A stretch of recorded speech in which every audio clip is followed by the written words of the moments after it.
Hey, welcome. Hi. All right, let's start the show.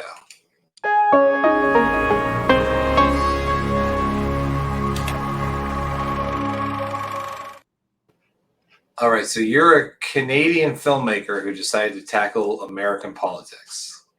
Yeah, I did. Wanted something that a lot of people would identify with. And as a fellow Canadian, you know that Canadians care more about American politics than their own a lot of the time. It's true. I grew up on the Detroit border, and it's everything has been American TV, American radio, American news, like my whole life. I actually don't even know how to read temperature in Celsius. I only know it in Fahrenheit because of my influence of Michigan. Not that I couldn't have learned; that would have been smart. But no, I think when you think about politics, the world's probably biggest understanding is American politics over their own country. Yeah, How it dominates everything. Yeah, so you wrote this project as well. Yes, I did. Yeah. So you did a little bit of everything on this. So why don't we start with telling us a little bit about how to impeach a president? How did you come up with the idea? What is the story about?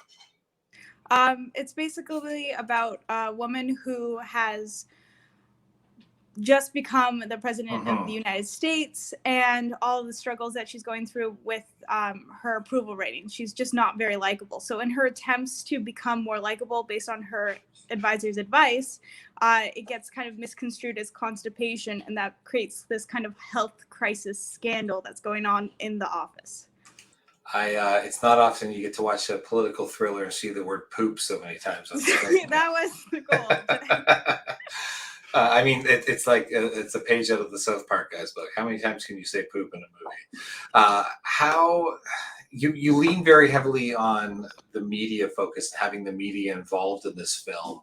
Is that a reflection of the way that we all sort of consume political stories, or what brought you to using that device of all of these sort of talking head TV show panels?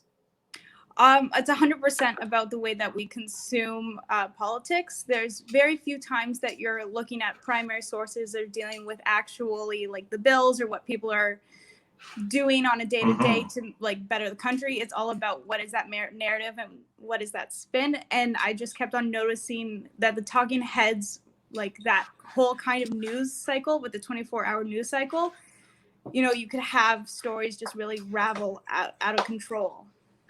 I feel like there's never really enough news to fill 24 hours, yet we get that. I feel like that's sort of a dangerous thing, to make it feel like everything has to be a headline versus just, hey, here's what happened today. And also there's always like 5 people who, some might be an expert in something, but let's all throw our opinion on something that you don't know 100% what's going on. And then, because it's good television, like it's great television, but it's not helpful for the actual educating of people of what's going on. Did you shoot the film in Canada? Whereabouts did you shoot it? I shot it in Hamilton. So I'm from Hamilton. I shot it all in Hamilton. I don't think people would realize how many of their favorite TV shows and movies are shot in Hamilton or have been shot in Hamilton in the past, including like the original X-Men movie from the early 2000s, The Handmaid's Tale. Like it is a huge, for those of you that don't know, Hamilton is, roughly an hour outside of Toronto and is often used for location shooting. So you grew up in Hamilton? Yes, I did. It's kind of the cheaper Toronto. Definitely. Yeah. I mean, my composer that I collaborate with often is in Hamilton. And several of my actor friends and producer friends have relocated to Hamilton over the last 10 years, but especially the last couple of years, just seems to be happening more and more. So I have more and more reasons to visit Hamilton. How did you educate yourself in film? How did you come to be interested in filmmaking? It's kind of like a very weird process. So I took a degree in history and political science. That's where I got that like political satire turn. But how I got into film is I started in plays and theater, and what I was not happy was about basically every show would be different than the original intention, because I would write and direct those shows. Okay. And I was not happy with the fact that like not everyone could see exactly what details I wanted them to see, or you could have a mishap on stage. So that kind of brought me into the world of film. And then a lot of arrogance got me basically producing a film pretty early on into my experience of filming.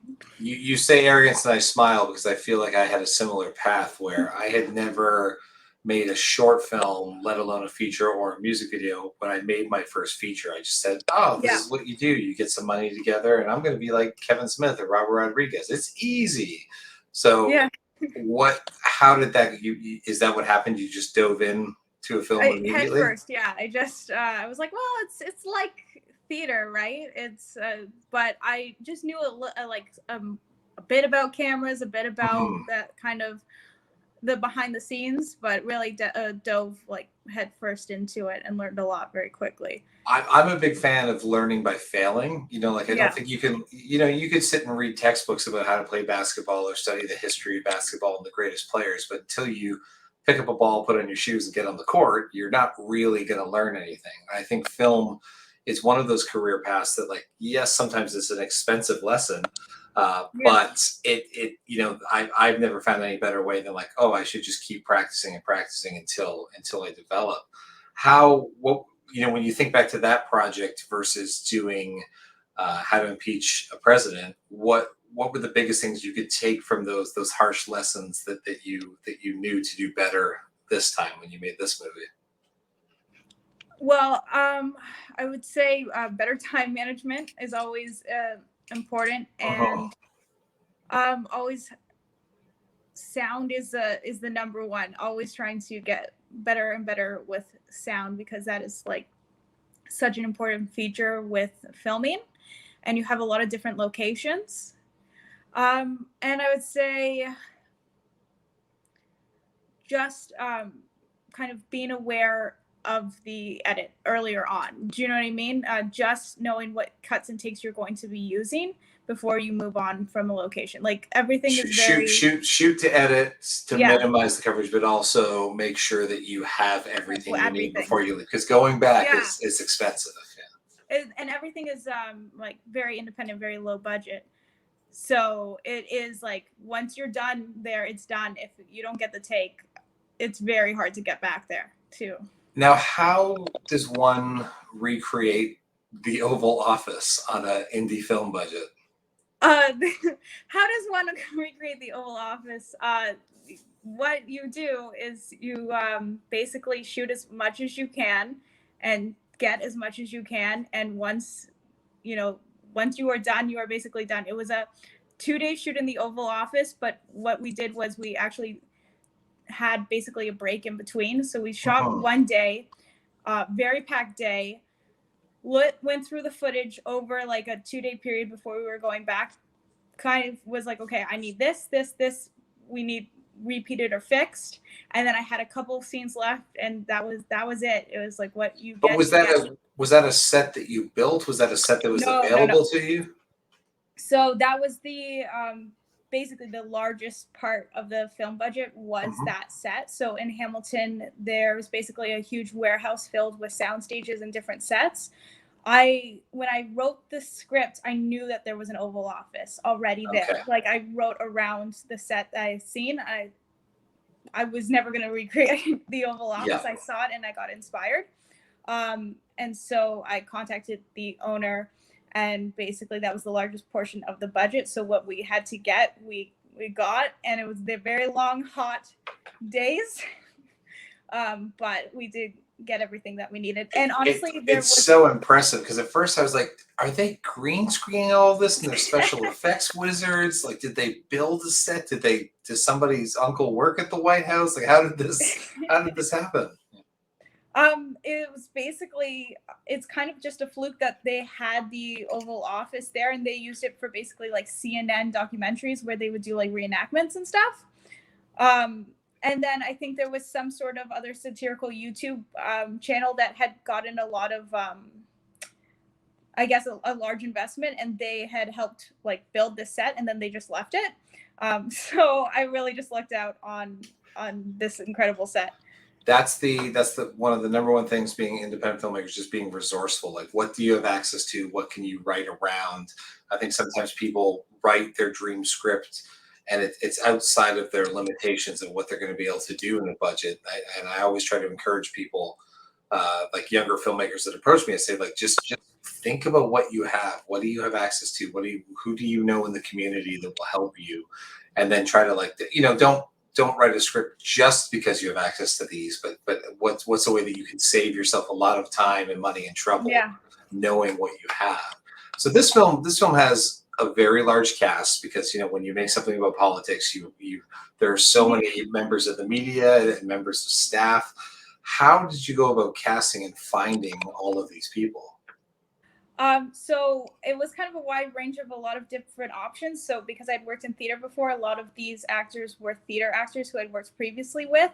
And I'm kind of always like a very big ideas person. So I've worked with larger ensembles on stage before, and like smaller filming things. So I had a lot of contacts already. I knew when I wrote it. So the two things I knew when I was writing was I know where the White House is, and I know Lisa Weeks, and she would be great for this role. So I wrote it directly for her, and then as like Diane, and then I had other contacts, and then those contacts knew contacts. There were auditions, and I mean I took a role as well to like, because there's just so many different roles.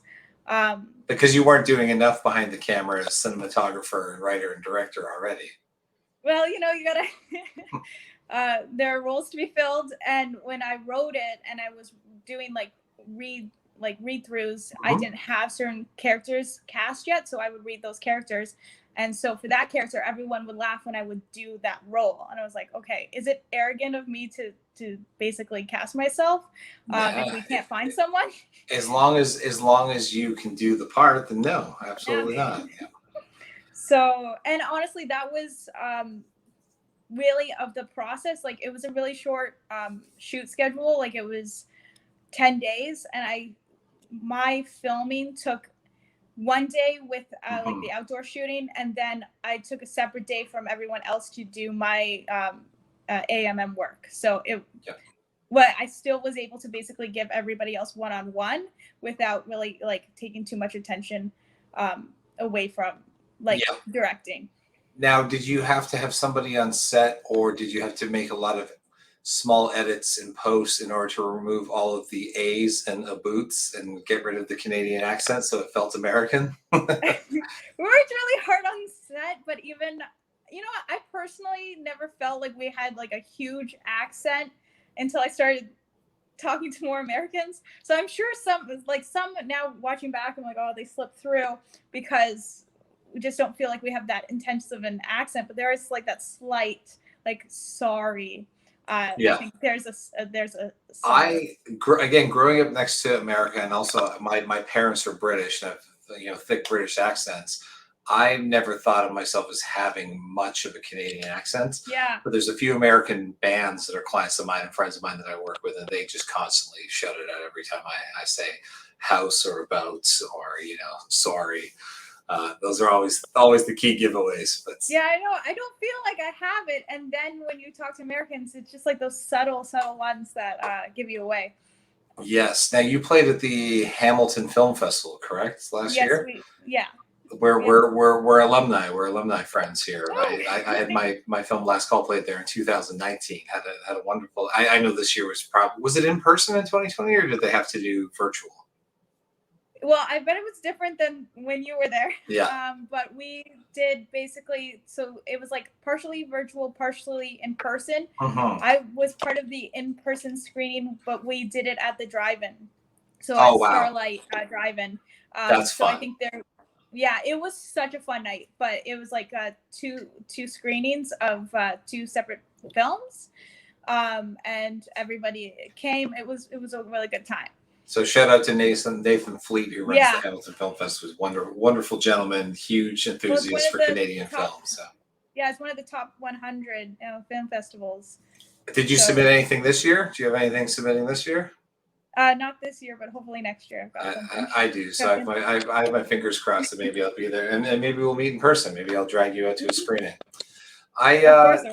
That's basically all the questions I have today. Do you have anything? The last one is just sort of anything coming up, anything you're working on next? I'm just really intensely writing right now, working on basically more kind of satire, more comedy, but just really working in the development process right now.